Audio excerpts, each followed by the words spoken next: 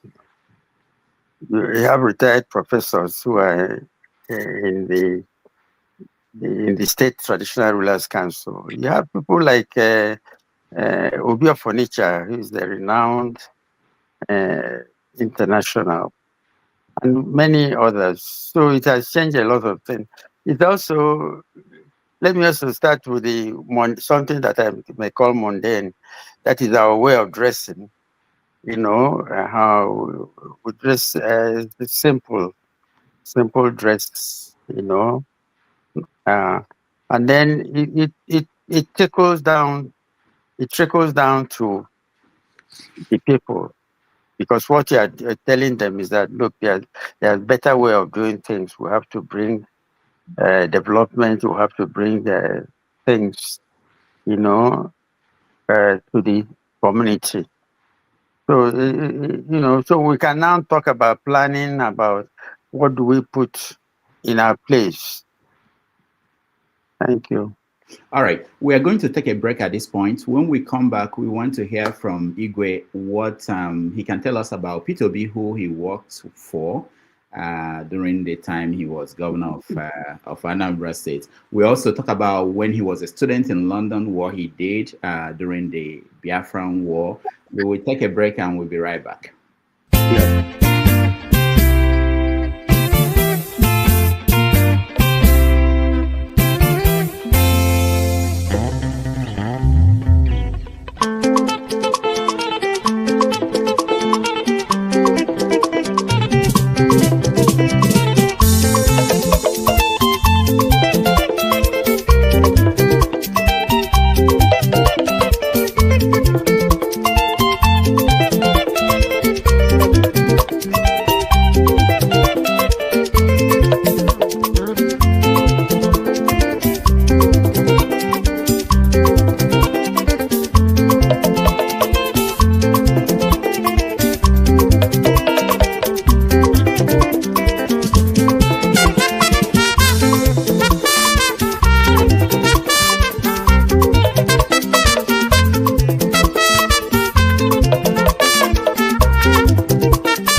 All right, welcome back, everybody. Thank you so much for joining us. We are having a wonderful conversation with Nnobi, Engineer Nick Obi. Igwe, welcome back. Thank you. A lot of people watching now, they want to know, there's someone who is like an enigma in Nigerian political scene today, which is Mr. P2B. Now, you work with him. Maybe you can give us something. Is there something we don't know about him based on what you see, as a person that we don't know, Nigerians who are watching him in the political arena today? Yeah, you use the word enigma. There was a journalist that called him anthropological auditing.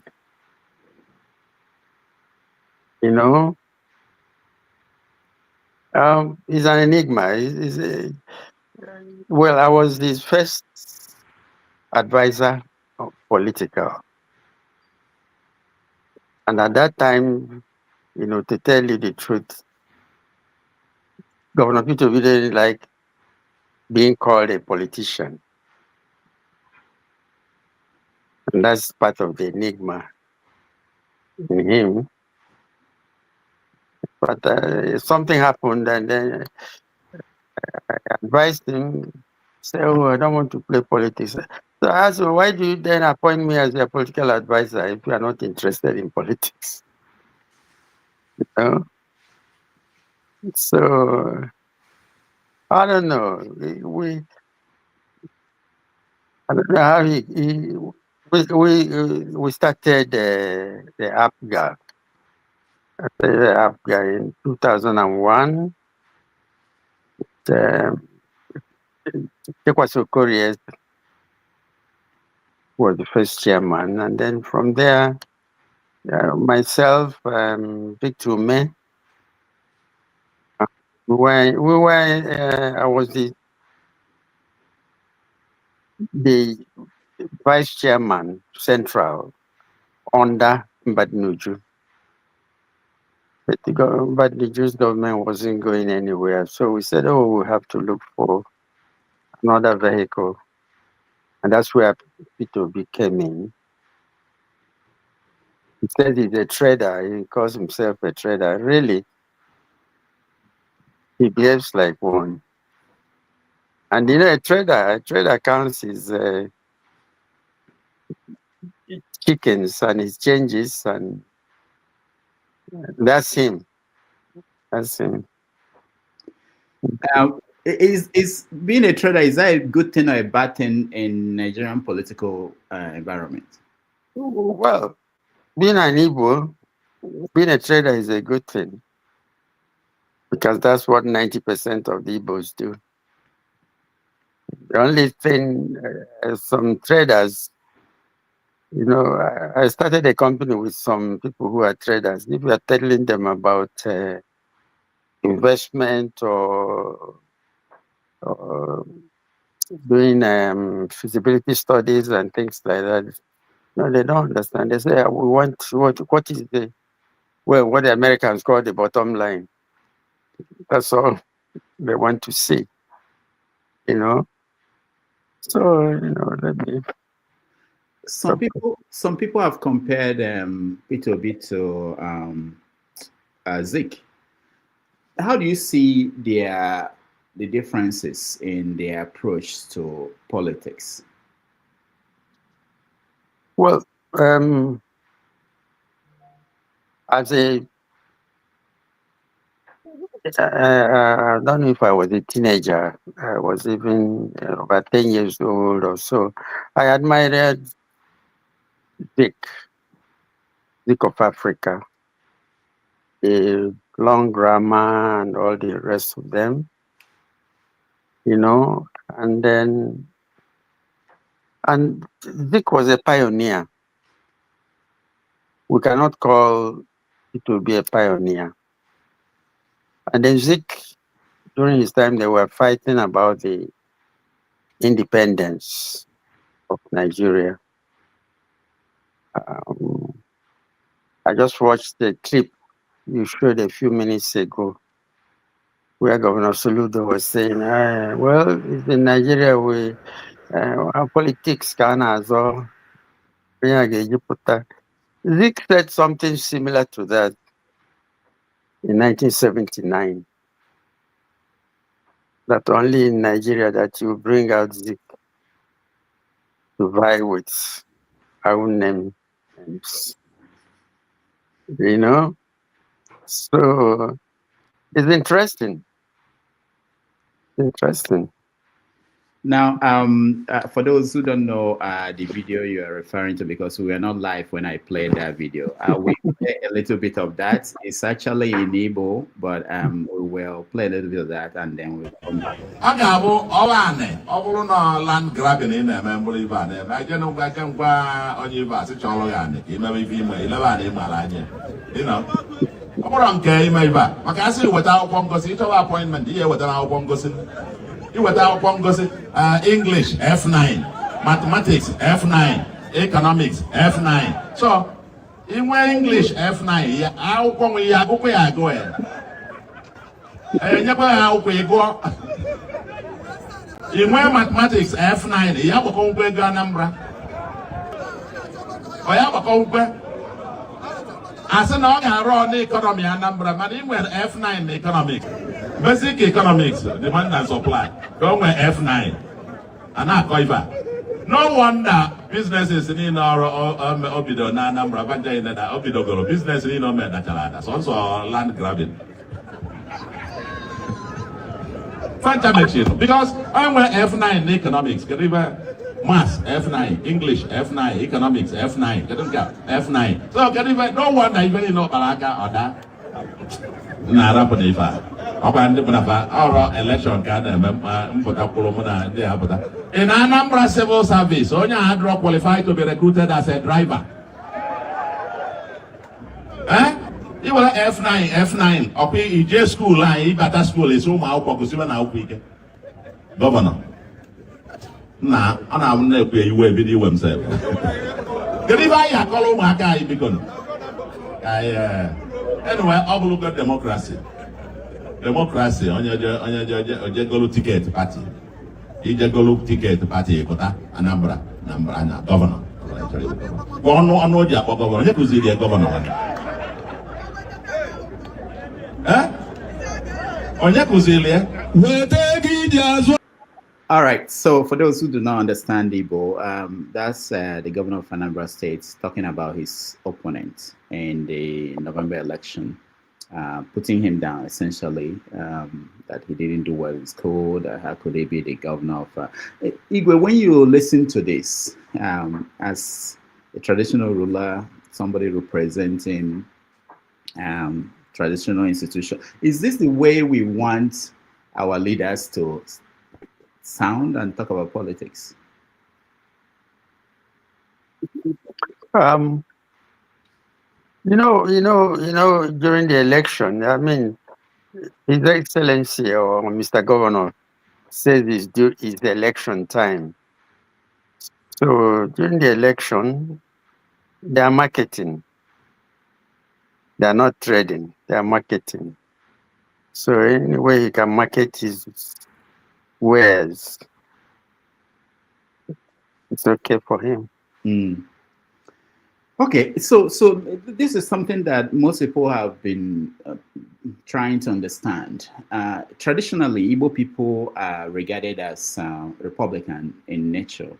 How does the institution of the monarchy, how is it being accepted after some years now of it being brought into most parts of Igbo land?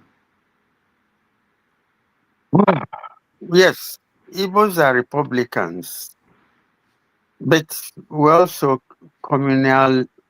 Should I use the word communalism? That is, we are communal people, even before the introduction of kingship. We do things communally. I mean, when I was younger, I know that if you are a young man and you haven't built your own house, your people will come together of your age, and build a house for you and do this. the roof, maybe thatched roof or whatever. So yes, we're Republicans, but okay, we're communalists. And then we also, I remember we built the first, in the 50s, in Nnobi, we built the water pipe system. We built the colleges in Nnobi, both in Nnobi High School, where you attended, and then the Our Ladies School, and some primary schools. So even though we are Republicans, but we work together, and we say Onyaga na 1 year, that is, you must carry your brother or sister along. I know it's a problem because, we did a seminar in the Anambra State Traditional Rulers Council on Igbo Wednesday. We did a seminar. So people try to interpret it in two different ways. Because Igbo Wednesday, does it mean that we have no respect for our kings or traditional rulers? Or does it mean that, yes, we are Republicans, but we can still come together and do things for ourselves? Okay. Before we are going to let people in very soon to join us in the conversation. But before we do that, I want you to give us a little insight, because there's this book. I actually thought it was online, but it's not online yet. I spoke to the writer. This is your biography. Okay. Written by Chidozie Okibo. Yeah. Yeah, it's not yet online, but I spoke to him a few minutes ago, and he said there's plans to have it online so that people can buy it on Amazon. Okay. So part of the stories in this is how the role you played as student activist in London. Can you please tell us a little bit about how you see today's young people, how they react to social and political issues when you compare that to your era when you were in London during Biafran War? Well, thank you. My own era, it was before the Biafran War. As a student, when you travel to UK or US, you get there primarily as a student. And I was one of the people who went to UK in 1961, and I was called a recognized scholar. That is, that the government knows that I'm going to UK to study. And over there, we had the Students' Union, which was very active. And then to belong to the Students' Union, you cannot belong to any political party. At the time, it was both NCNC and AG that were in vogue. I remember I was the vice president in 1964 of Nigeria Union of Great Britain and Ireland. We were having a meeting, and then what's his name? The man who was the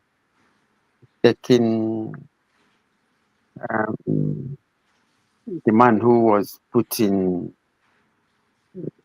a cage to be sent to Nigeria. Oh, Umaru Diko came to our office and said, "What are you people doing here?" I said, "This is Nigeria Union of Great Britain and Ireland." He said, "I wouldn't believe in this. We have a Northern Students Association." That was as far back as 1964 or 1965. So we were very active. We are not allowed to belong to any political party. If you belong to a political party, you cannot hold office in Nigeria Union. And then we also, that was during the Cold War. Mostly we tried to align ourselves with the Soviet Union, not with UK or US. Most of us were more attached to UK. It's only late 60s that many people start going to US. So because these were our colonial masters, and we are not so comfortable with them. And some people still blame them for where we are today. Whether it's right or wrong, I'm not quite sure, really. You know, I had I saw Professor Wole Soyinka, the Nobel laureate, the other day, criticizing Putin. That is this, is that, you know, but that the Soviet Union, Russia of today is not the same as Soviet Union of yesterday. But we believed in Soviet Union at the time, even though some of us are not socialists as such. Some of us are capitalists. So it's interesting to know that Wole Soyinka is anti-Putin. I don't know what is much different between Putin and Trump and even the one that is here, you know, because what is their policy towards Africa? What is their policy towards the black man?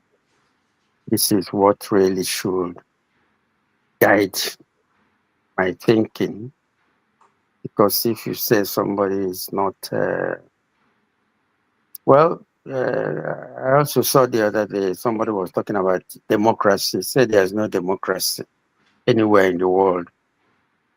Because when you bring out Trump and Biden, what are you comparing? You know?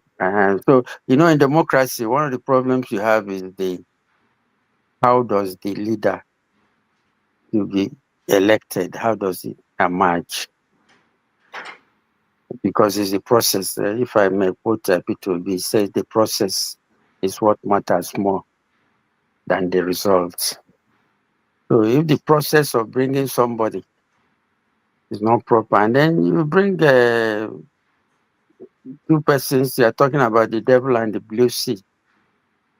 You must cast your vote for either the devil or the blue sea. Whichever one you do, you sink. You mentioned Soyinka, and I remember that he was the one that called his generation wasted generation. Yes. So when you say that if we are not going to blame the colonial powers, who you agree they've not left entirely, they are still operating things in African countries. Who should be blamed? Is it the generation that Soyinka called the wasted generation, or the younger ones? Where do we start to reform things? Who should be held accountable for the failures of Africa? Well, that's where I agree with Wole Soyinka. I'm part of the wasted generation, really, going by age. I'm part of it. But we struggled. This is where I say that we were anti-West. We were anti-West because I remember that Balewa came to, he was on his way to United Nations and passed through London. We carried placards to demonstrate against him. And Nigeria still retained the same type of foreign policy which Prime Minister Balewa had in the 60s. And I don't think we're going somewhere. Really. So who do we blame? Partly we blame ourselves, you know. But I was in politics. I cannot describe myself as a politician. I know journalists ask me, are you a politician? I say, no, I'm a professional in politics. Because most politicians in Nigeria are not professionals in other business. You know, you have to be sycophant, you have to lick somebody's boots, But some of us, if we have a fallback situation, if I fail in the election, I go back to my engineering, even though it will suffer by the time I come back, you know. So we have to blame ourselves, but how do people react? If I take myself, for example, I came to Nnobi to be, I'm the Igwe. I say I have my mantra. My mantra is the transparency, due process, rule of law. Transparency, due process, rule of law. And people find it difficult to understand, even to follow rule of law, not to talk of transparency and due process. Okay. We let people in, but just one question from me, one more. I know you're a practicing Catholic, and I think about this some of these days in terms of, we talk about colonial role in what's happening in Africa. We also talk about what they brought. One of them is Christianity. So, as a traditional ruler, how do you juggle that role and that of Christianity that I know you are practicing Catholic? How do you juggle the two? Do you see any conflicts? Yes, that's a good question. There is no conflict, really, as far as I'm concerned, because it depends on the way you want to practice either your Christianity or your ordinary. I went to pilgrimage to Jerusalem, and then I saw that some of the things they are doing are the things that our forefathers were doing in Jerusalem. So, as the traditional ruler of the community, I'm the traditional ruler. I'm the ruler of the Christians, the non-Christians, and everybody. You know, you talked about Idemili earlier on. Somebody says that he's the more Idemili. Yes, but I'm the Eze Idemili. You know, you cannot have two Ezes in the community. There must be. So, in that case, you know, I have to put my hat as the traditional ruler. And the government gave me a certificate saying you are the traditional ruler and custodian of tradition, culture, and customs. And that embodies everything: tradition, culture, and customs. So I don't see, there's not much to say that is against being a traditional ruler if you are a Christian. You know, probably you can draw a line and say, okay, as a Christian, this is what I accept. But that is as a traditional ruler and a Christian. You know, maybe as a Christian, you not do a kite. You encourage people to work hard to earn their living. Now you mentioned there is the kings and things like it reminded me of what's going on in some parts of the world, including Ghana recently, where Igbo people outside of Igbo land, I don't know how they come about it, but they become Eze of the Igbo community there.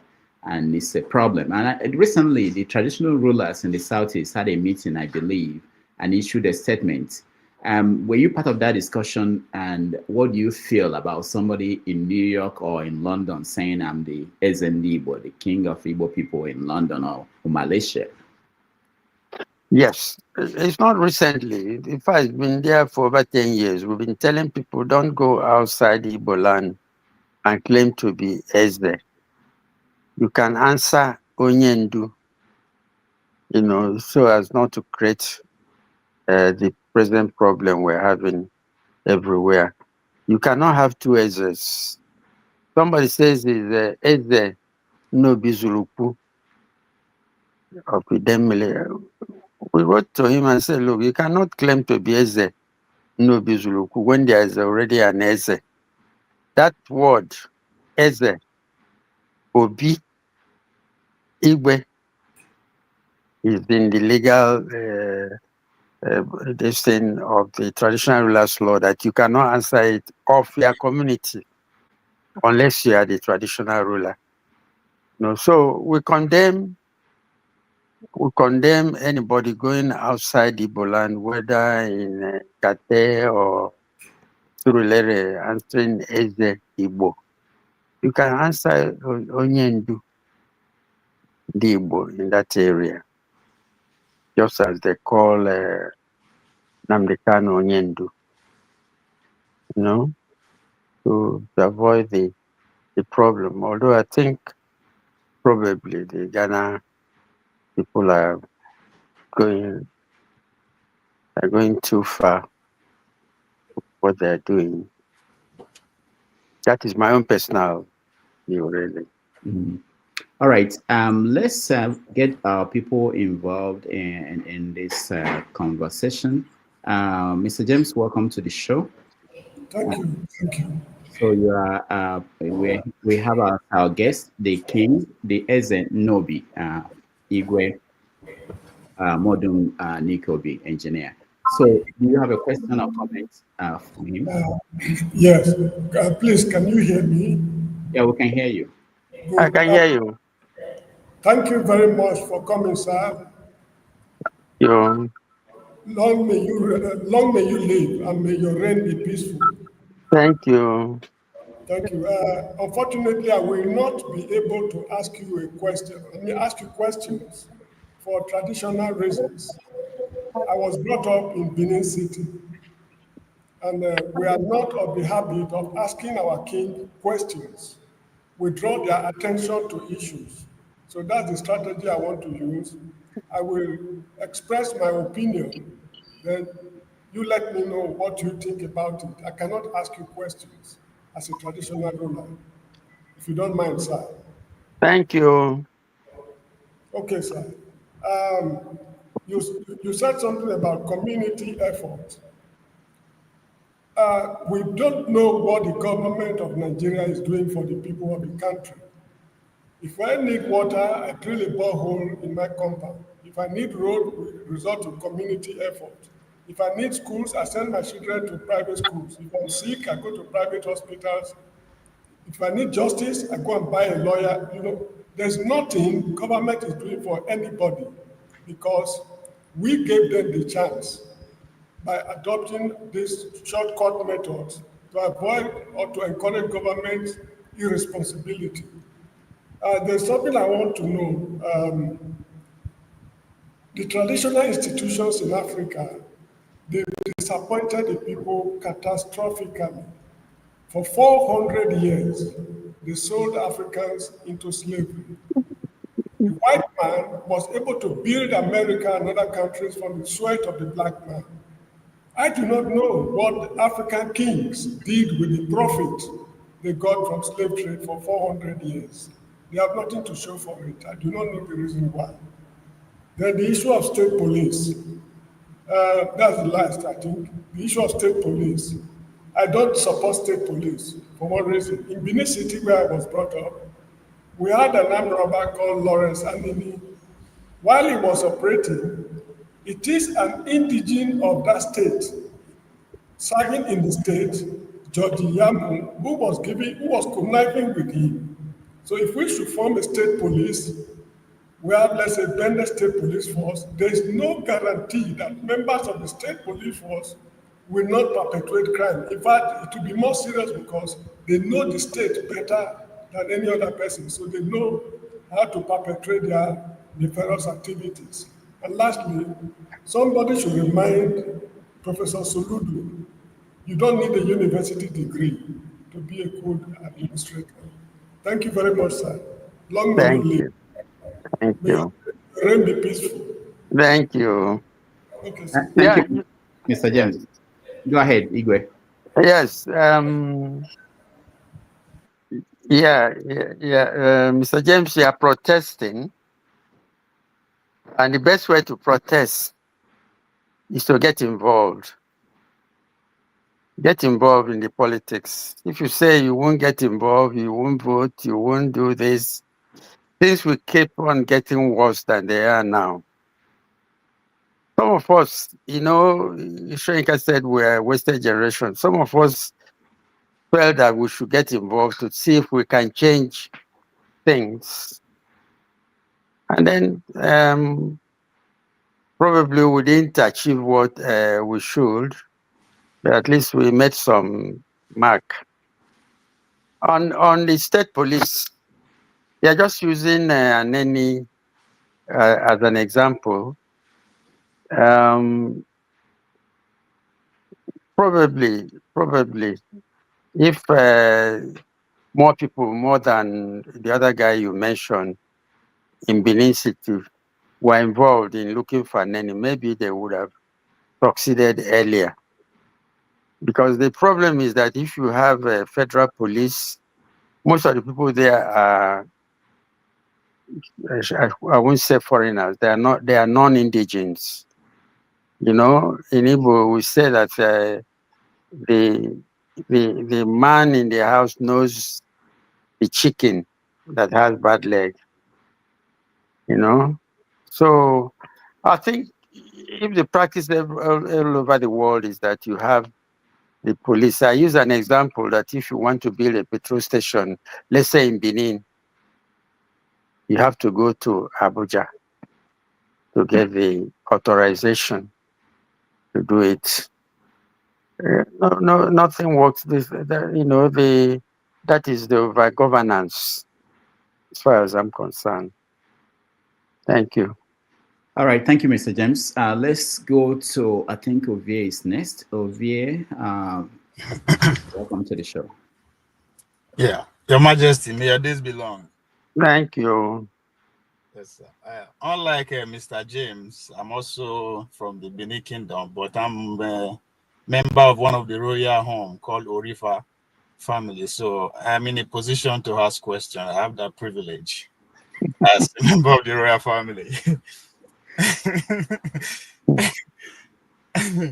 Yes, you are responding to Dr. Damage's question. You made mention of your active days as a student in Europe. Yes. Leading to the Civil War, the years to Civil War.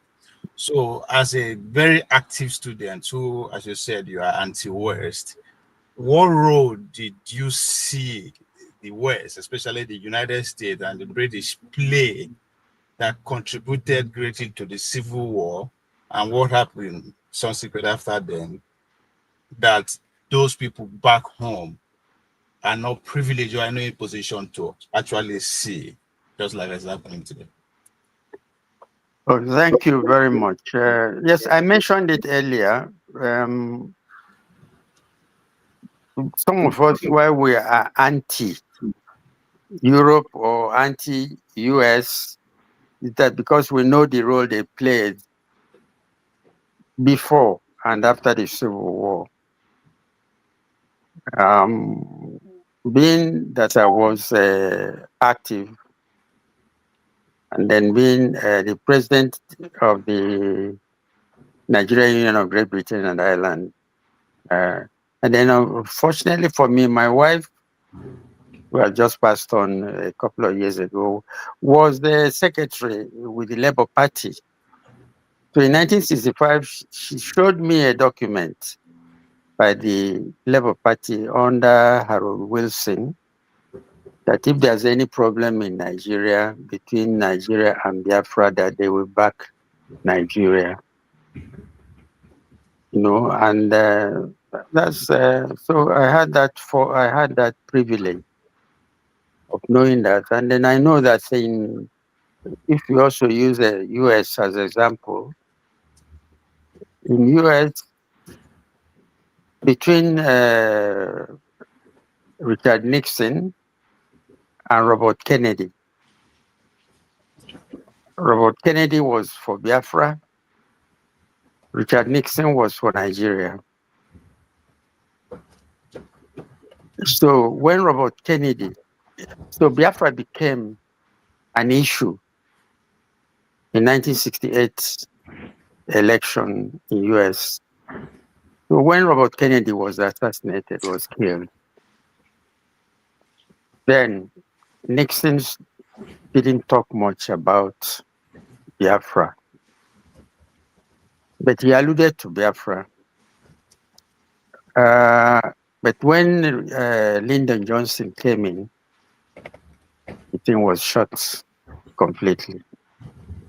The people who supported Biafra in US were mostly religious, particularly the Catholics.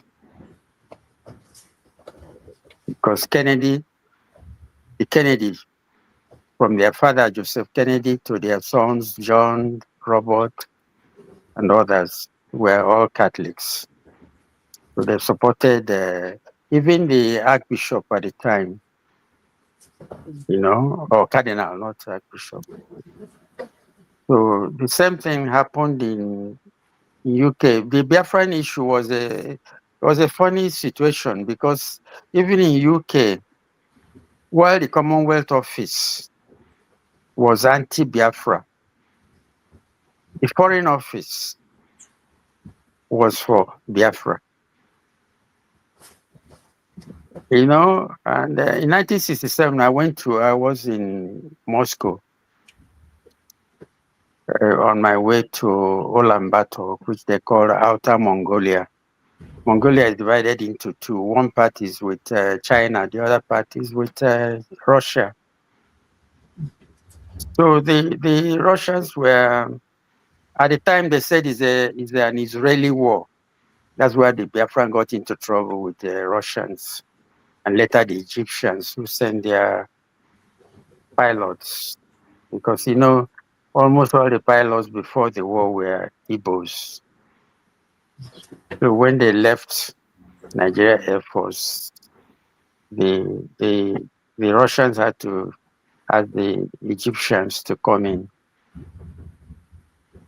That's how so you can see why some of us are anti-Europe or anti-US. Not just because of Biafra, but because of other things. If I may mention, you had Black Power movement in the 60s. Yeah, they are noted for wearing black gloves, their right hand.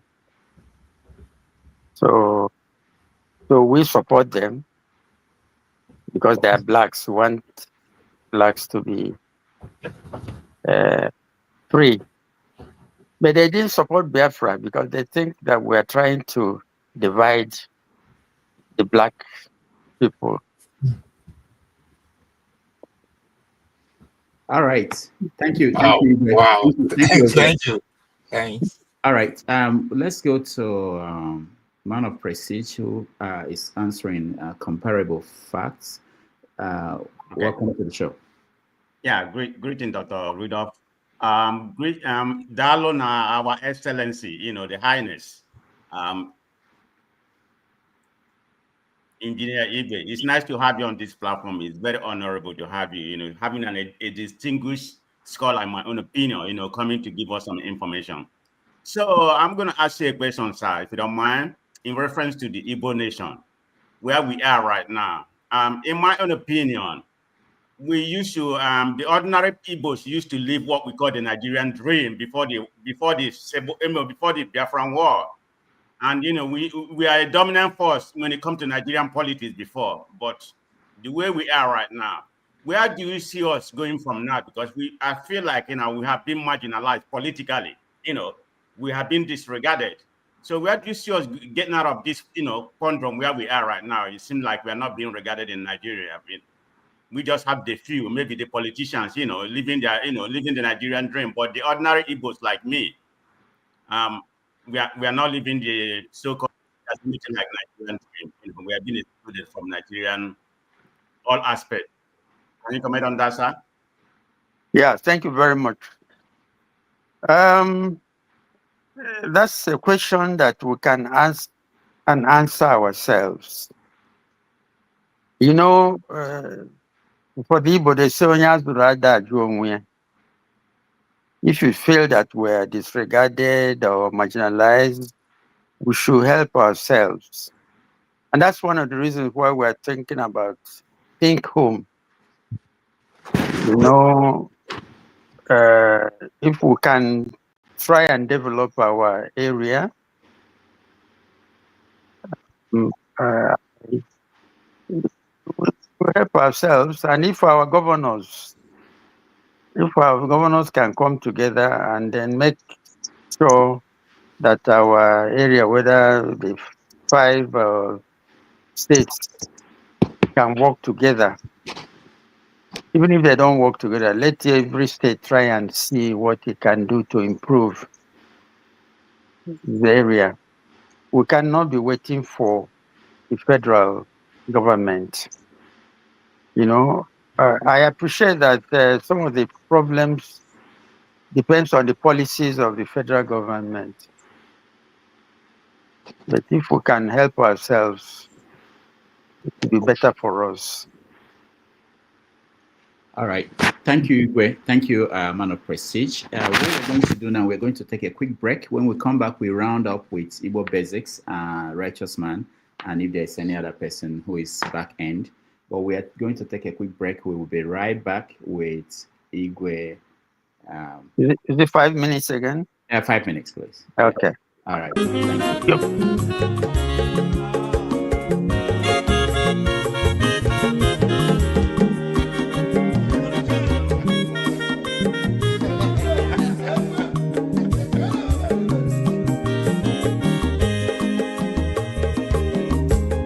Onye ọma zoro obi o, akwa nwa zoro obi o, Max ịbịa bunye gokwanụ m n'ofu ube n'azụ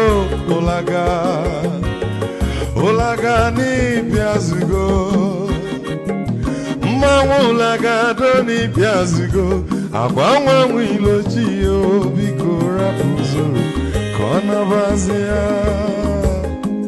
Onye ọma zoro biko, abọmma nwatara ndasari, ịbịa wunye n'ịgwana m ụlagado n'ịbịa zigo, mma ụlagado n'ịbịa zigo, abọmma nwa ilochila, biko rapụ zoro ọ nabazi ya. Mazi wekọba m odogwu n'okporo ezi n'nke onye ọma n'ịgadele m mazi n'ịbịazi ibugo with melody.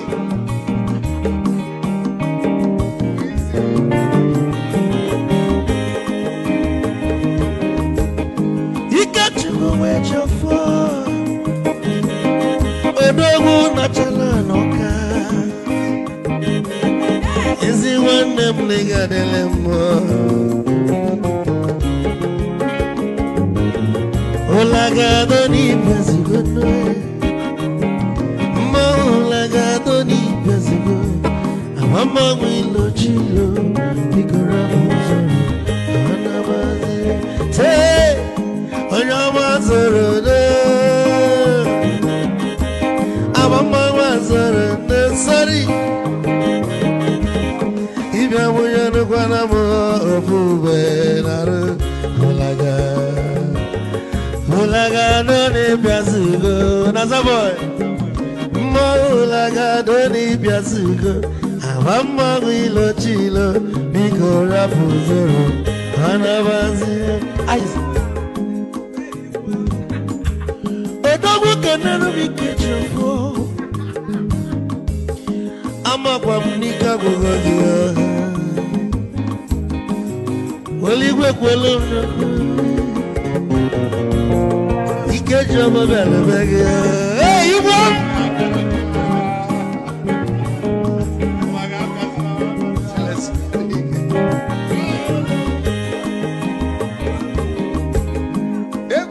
bunekene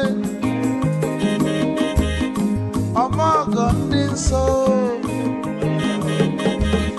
Chukwu emeka lumo ike Chukwu negaji Esi nwanne m ekene ịlapụlụ ife niile na-eme wee bịa nke gosili na anyị na gị bụ nwanne wisdom ga-adị ka nye gị maịkị ka ogobanya bụ egwu isili mmaksi ọ bụ na-etiri egwu a malụkwa malụ n'imego m ife ọjọọ wee sị gị nwanne m ife ọbụ na ịchọlụ na ngeme wisdom onume ekene gị ọbama ihe ihe biko lapụ na-abasị ya zoro zoro zoro zoro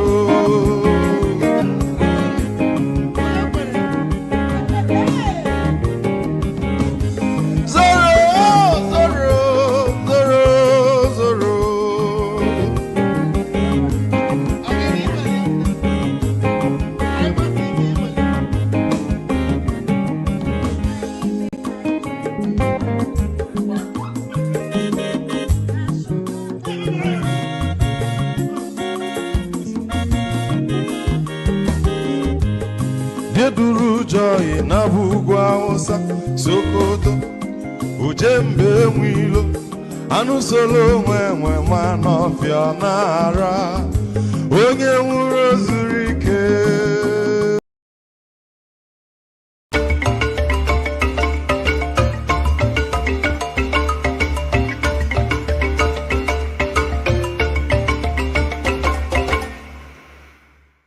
Ballad of the ice cream. All right. And they put at the back. Welcome back to our show. We appreciate all of you. We're having a wonderful conversation with Igwe Nnobi, Igwe Omenyele Nnobi. Igwe, thank you so much for being with us this afternoon. Let me go to, I think the next person is Igbo Basics. Igbo Basics, you're on. We can hear you. Unmute yourself, please. Igwe Modu, ndewo. Aha, ndewo kwa o. Eze bikwo. Na, ya dịkwa o. Igwe ekelekwa m. Okay. Igwe nnọọ. Ọjị ka m nwetara gị. Ọjị ọjị. Daalụ ọjị o.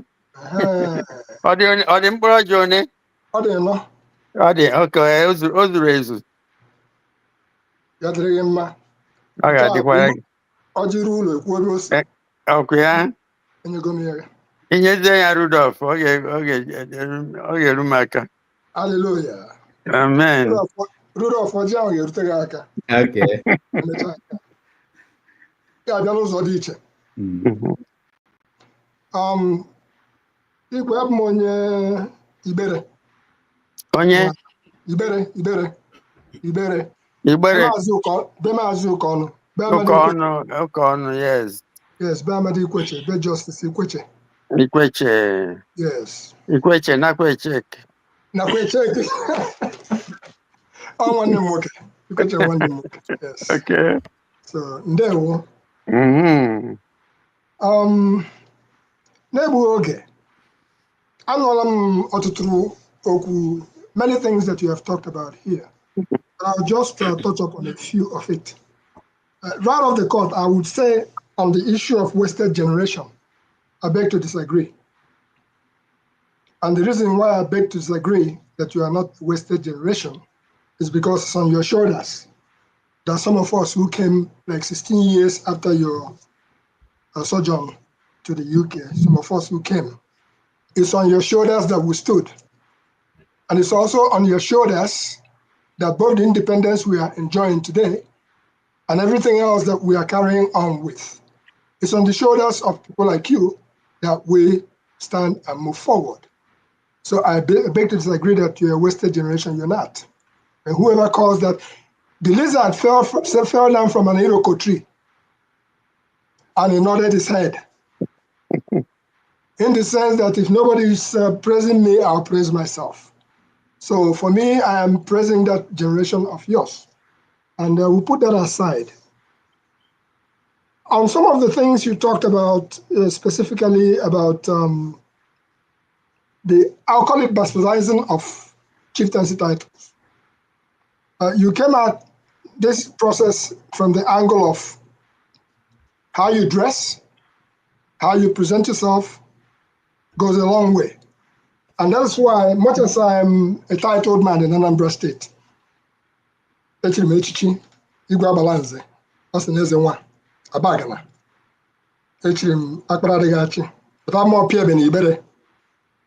as all that is concerned, I came wearing this cap because I know the difference between Buahi and Buahi. So for those who don't understand, it becomes a lesson today for us to understand. It's not these days that any young man just go to the market, buys a cap and puts on his head, and then becomes Igwe or becomes Eze, SND, or whatever they call themselves. So I feel that that institution is being bastardized in the sense that my question, you as a practicing Catholic, bishops, when somebody is conferred a bishop, I believe that the person goes to Rome to be made a bishop, isn't that right? And if it is so, why is it that some traditional rulers will leave their kingdom, though you touched upon it, and go abroad to some of their sons or daughters or whoever they are, and then go there to confer a chieftaincy title on such individuals, no matter how much you have accomplished? I believe it should be the other way around, where the bishop is crowned in Rome. If you deservingly be a title holder, you should go to Boland. And Dr. Rudolph, when your day comes to be a chief, I do believe that you will go to Nnobi, to the ruler Ogbu at Nnobi. If you do it otherwise, I am very grateful to have visited Nnobi one time in my life. And my visit to Nnobi was in honor of my good friend, who is also a son of Nnobi, Chief Zebediah Okorigwe Nwobe, alias 430, who I believe is a member of the Igwe's cabinet, the Traditional Rulers Council in Nnobi. That gave me the opportunity to have come to Nnobi to visit. And it was a very glorious visit. And I'm looking forward to when I do come back again to Nnobi, that I will be able to pay a courtesy visit to the Igwe of Nnobi. For me, being from Ibere, my elder brother, Eze Charles Onkwe Iheke, Kaluku 1, Amankalo Ibere, the late Eze of Amankalo, was my elder brothers. I'm their last born. Though we have not replaced the Eze in Amankalo yet. And one of our Ezes in Ibere, Engineer John Oko, just passed on. So I'm taking that opportunity to make that announcement and wish a condolence to the traditional rulers in Igbo land. And me being a practicing bushcraft practitioner, I'm a member of the Abia State Hunters Association, where we believe in no hunters, no food, no farmers, no hunters, no meat, no farmers, no food. That's what we believe in. Having said all that, security comes from within, because I listened to your presentations as far as security is concerned. You are the chief custodian of the security. Everybody knows everybody. Before we knew everybody. You know those who are thieves, you know those who are orators, you know. Every community has a mixture of all kinds of people. We're saying all that, and then you also touched upon Abga, which is Chukwaso Korea. I happen to have been privileged to be at the local government headquarters with Chukwaso Korea. He was heading out to go and have Abga on. So I come from that same lineage. And then on Soludo, as you mentioned, that his marketing is politics. I personally believe that in other words, respect is reciprocal. If you want to learn how to Malan Jack, you can go to Abamoto Park and we can tell you how Of course, I saw that as in Jackie, go back. His presentation. I don't know who the other gentleman is, but they are all from Anambra. I'm prepared to round up my presentation here. And all my questions, which of course I've come along and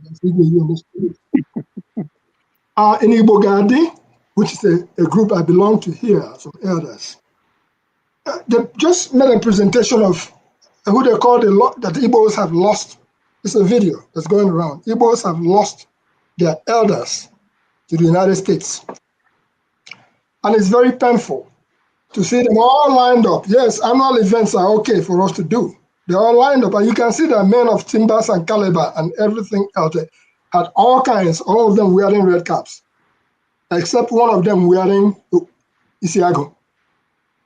That video is out there. So my question there is, with the traditional rulers, and notice that I have not talked about the West, the North, or all the other sides of Nigeria. I do believe that you all do have a traditional rulers council where you all have some kind of meeting or so. What is it that can be done to tap into those people? I call them a powerhouse. It's a very strong force that they all have.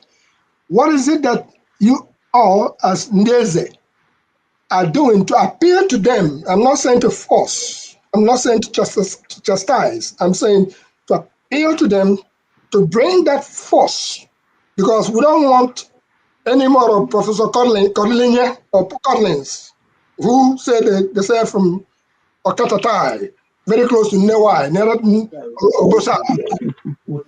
but that's what we are seeing with this generation.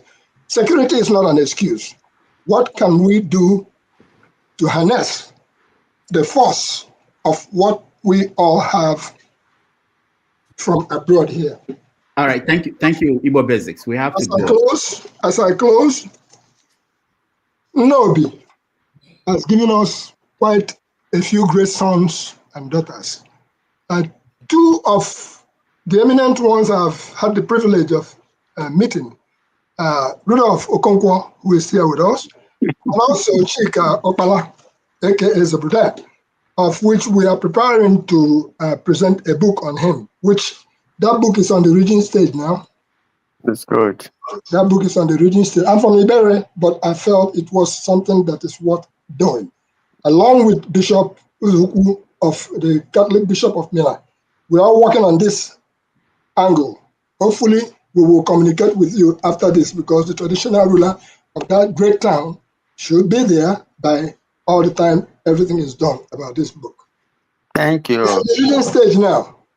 Thank you, Igbo Basics. Thank you so much. That's my question. Okay. That's my commentary. That's my welcome. Thank you. I don't know. It's more than a question. Yeah. Right. Let me, the one that I remember, the wasted generation. If we say we're a wasted generation, we are talking about where was Nigeria in 1960? Where is Nigeria in 2025? We've talked about Malaysia, that Malaysia came to Nigeria to borrow or to take the palm seedling and see what they've done with it. Hello? Yeah, we can hear you. We can hear you.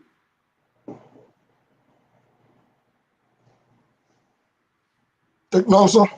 Yeah, it's internet. Igwe, we can hear you if you can hear us. All right, while we wait for Igwe to reconnect, let me just remind everyone here that we have another show coming up with Dr. Franklin Obunweze, who will join us in about less than about 15 minutes. So for those who are left here who are going to ask questions, just make it one question and make it quickly so that we can round up this conversation and go to Dr. Franklin Obunweze, who is ready and to join us at 1:30 New York, 6:30 p.m. Nigeria. Let's see if Igwe's connection is back. Igwe, can you hear me? All right. So the connection is still not back, but we've been. Igwe, can you hear me? Igwe is for Catholic, not for bushcraft. Bushcraft Yeah. There you feel it. Bush, go and find out Igwe believes in bushcraft. So you mistake bushcraft for witchcraft. correct yourselves. Bushcraft is the art of survival in the bush, in the villages. All right, so we have to round up quickly. Igwe, finish your thoughts, and then we get. Yes, I was commenting on the wasted generation. Yeah. We're talking about comparatively. I told you I was one of the people who protested against Balewa in 1960s. We still maintain the same foreign policy. You know, I knew the Prime Minister of Singapore as a student in England here. So what we're talking about is about wasted generation, not about our personal achievements as persons. You know, we're talking about where is our country today compared to 50, 60 years ago. That is the point, really. I appreciate the point you made that you are friendly with Nnobi people, starting with our revered the Budaya Okorigwe, alas 430. You know, you talked for a long time. I don't know if I answered some of your questions. So about the cap. Yes. You know, when you look at some programs that tell you about the cap, who uses that cap and who uses the red cap we put on. So it's a matter of discretion. Maybe we call a meeting of culture in Igbo land in the southeast and say, what do we do about the cap? Then if an Igbo goes to London and makes somebody a chief, that's ultra vires. That is terrible. It's not allowed. I can't even Rudolph, with all the praise I give to him, I cannot make him a chief in New York. He has to come back. Chiozo. Oh no, Chigozo, I can't make him chief. That is basic. Yeah, Igbo basic, and that is basic. That's good to know. Yeah. Thank you. All right, thank you so much, Igbo Basics. So we have 4 people, and we have less than 10 minutes because we have to get Obunweze is already waiting for us. So I'll give you just 2 minutes max, please. Go straight to your question or comment, and then we go to other people. Dr. Rudolph, is it me or you, Ike? Yeah, I brought you up. Okay. Good afternoon, good morning, good evening. My name is Ike Alamefle from Imo State, but I live in the beautiful island of Bonaire in the Caribbean.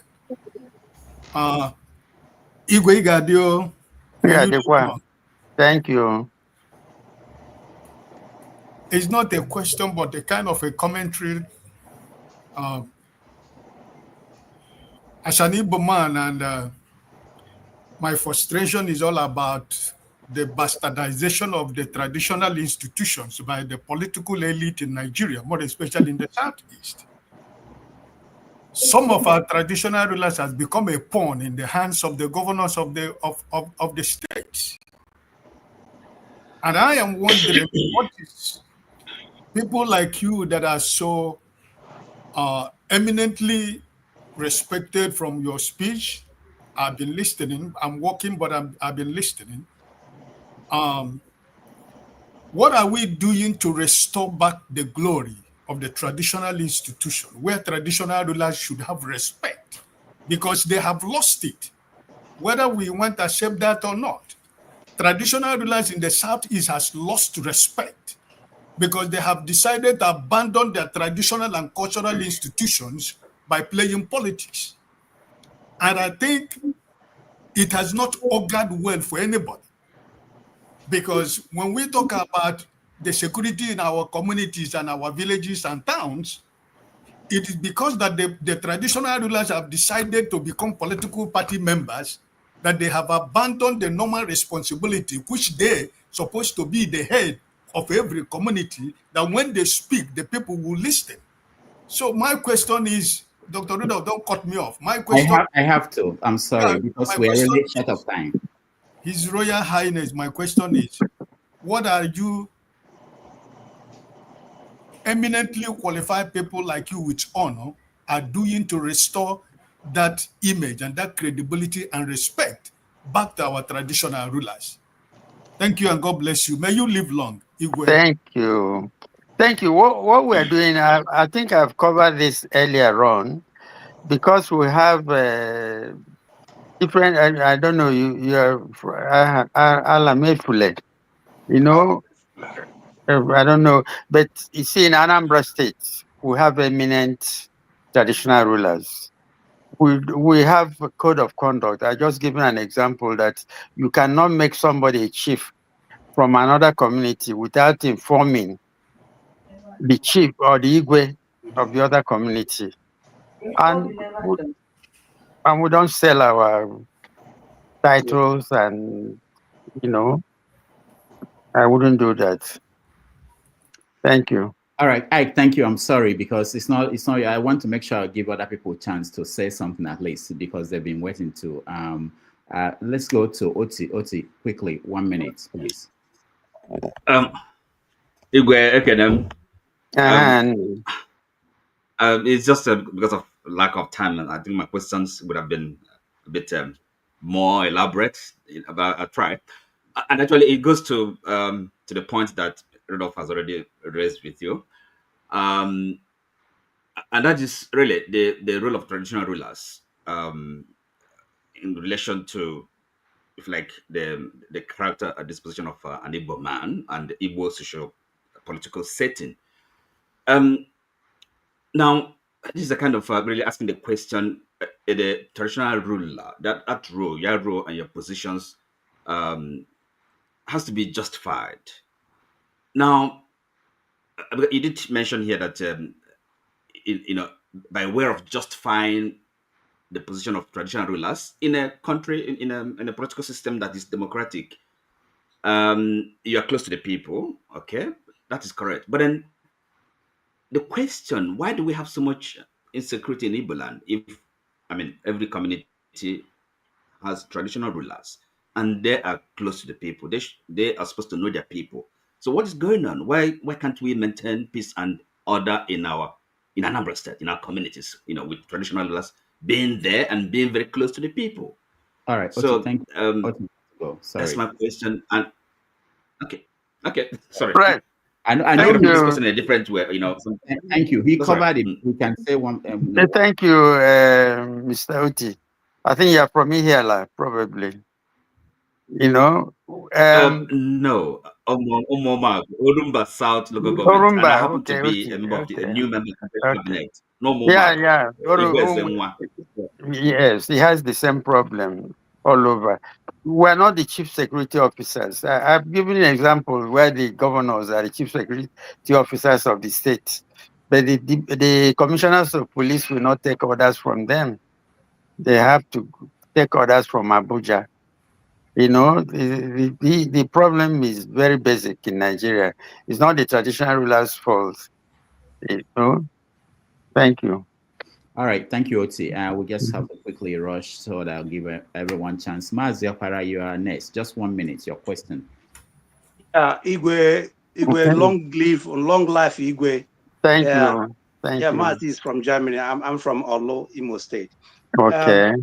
Because Igwe, and we one thing enjoy Biko, because then we want the last week or last 2 weeks, government of Nigeria wanted to impose only of Ife and Sultan of Sokoto on traditional rulers all over Nigeria. Is it acceptable to Igbo traditional rulers?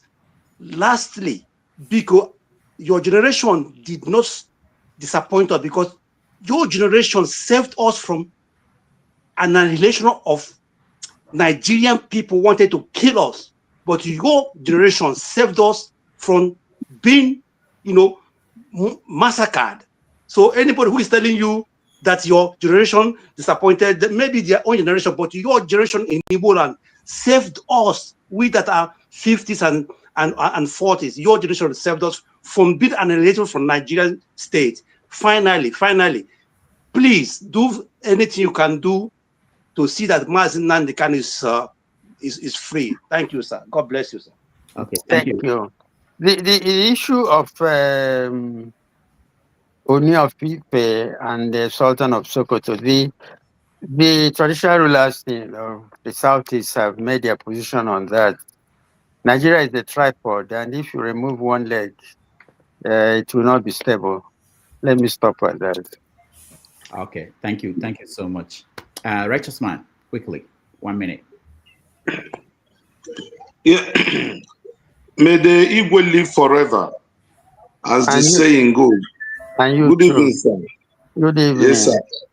Yeah. Igwe, I have just one simple question. My father was a title holder and also, and he had Ofo in his hand. Why is it that the title holders of these days from our traditional institutions anaghị busy Ofo ma ihe eme?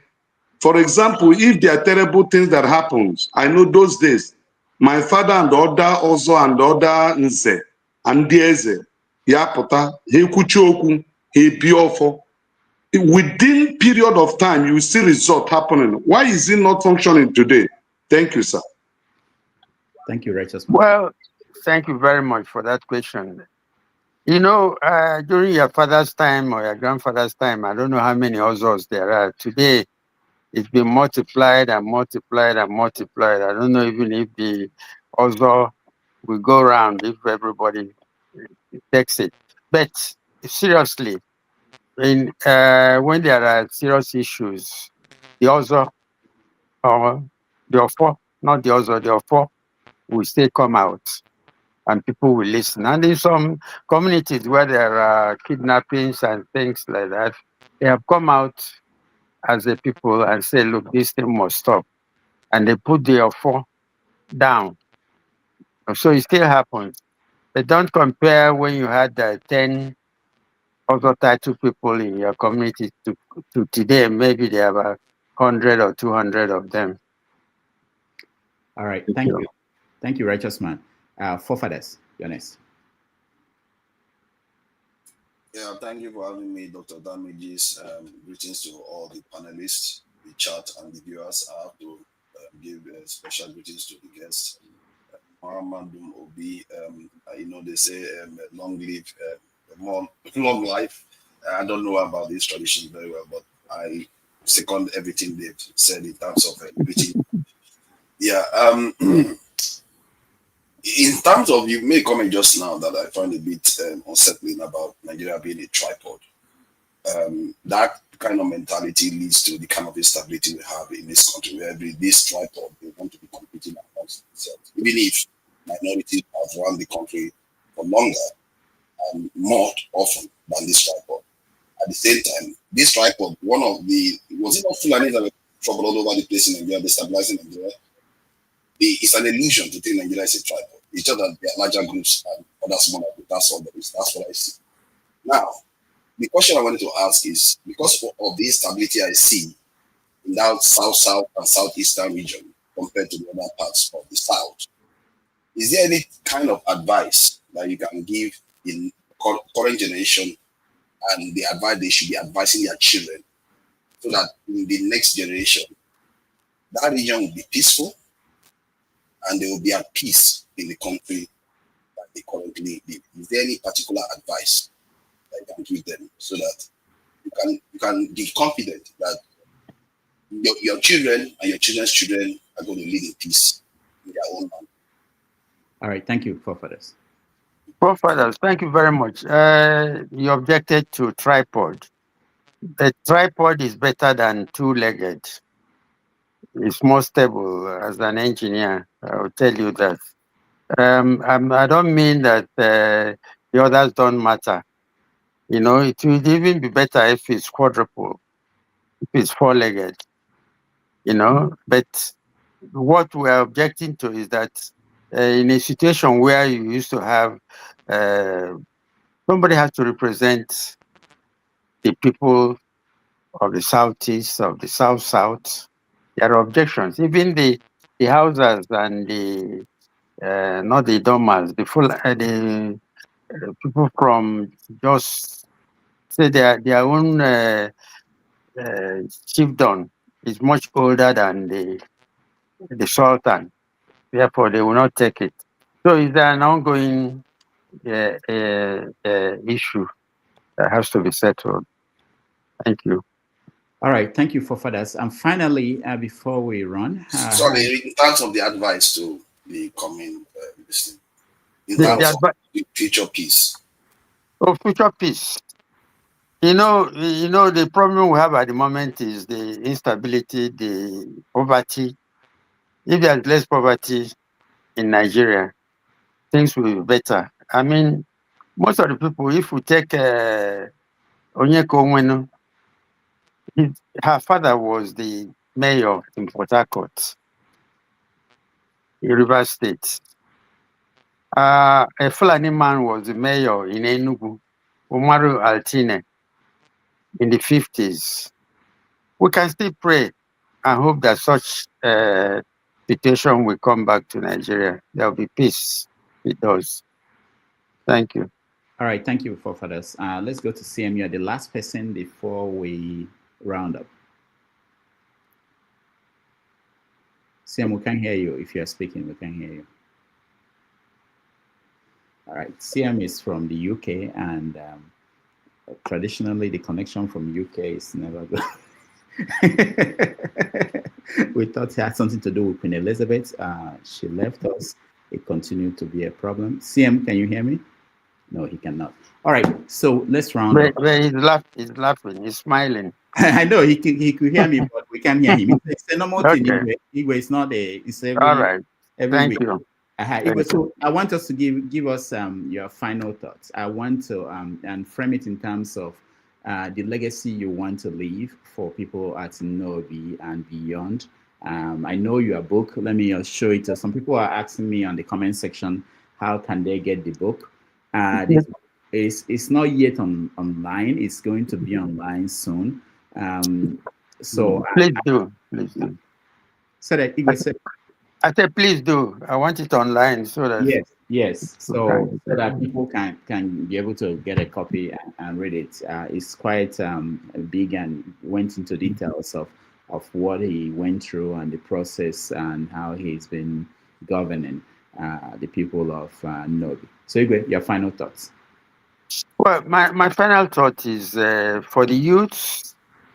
You know, when I answered Mr. James, I said that we should not be like a Desica. We should not say, oh, it doesn't concern us. We should get involved. Those of us who got involved in politics, probably we didn't benefit much, but at least we made some mark. And then the youths,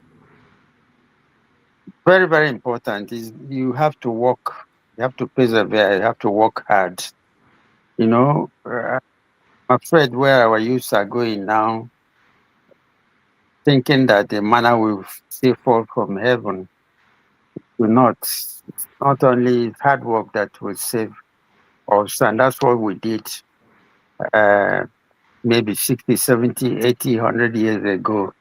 We have to come back to that. I think that's what I think should be the legacy. All right. Thank you so much for joining us today, Igwe, Engineer Nick Obi, Igwe Nnobi. I really appreciate it that you are here. I can retire now that Igwe of Nnobi appeared on my show. I can go. I can retire now. So thank you so much. Let me just mention that in the next 5 minutes and 4 minutes now, we are going to go over to the next channel, which is where we are going to have Dr. Franklin Obunweze join us. He's a human rights consultant. He's going to join us from Germany. He's going to talk about what's the right path to self-determination, ramifications of Simon Ekpa's conviction in Finland for terrorism. So if you want to be part of that conversation, join us in the next stream, which I'm sharing the link now for those who want to join. And that's where we are going to have Dr. Obunweze. Thank you, everybody who joined us on this. Igwe, thank you so much. And we will be right back on the other end to talk about geopolitical issues beyond just Nigeria. We're going to talk about America and Israel and Gaza and everything. And Obunweze is really excited and willing and ready to join us. Thank you, everybody. I will see you guys. Thank you. Thank you. Thank you.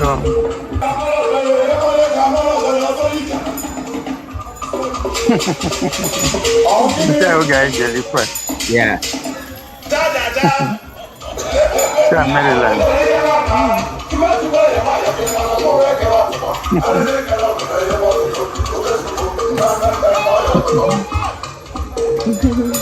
Okay, I can't know that one year. Oh, okay. Touch you.